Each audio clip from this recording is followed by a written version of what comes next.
Friends, ഇന്നത്തെ കറി എന്നത് ചക്കക്കുരു അരിഞ്ഞ് കഴുകി വൃത്തിയാക്കിയിട്ട് പുഴുങ്ങി കഴിഞ്ഞിട്ട് അതിനകത്ത് മഞ്ഞൾ, ഉപ്പ്, തേങ്ങ, സ്വല്പം മുളക് ചതച്ചിട്ട് ഈ ചക്കക്കുരുവിനകത്ത് പുരട്ടിയിട്ട് അതടപ്പിൽ വെച്ച് കുറച്ച് വെള്ളം ഒഴിച്ച് നല്ലതുപോലെ വേവിക്കണം.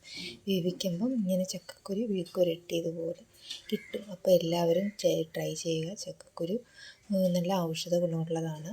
ക്യാൻസർ രോഗം വരാതിരിക്കാൻ ഈ ചക്കക്കുരു നല്ലതാണ് കഴിക്കുന്നത്. ഇതാണ് ഒരു കൂട്ടാൻ. അടുത്തത് രസമാണ്. രസം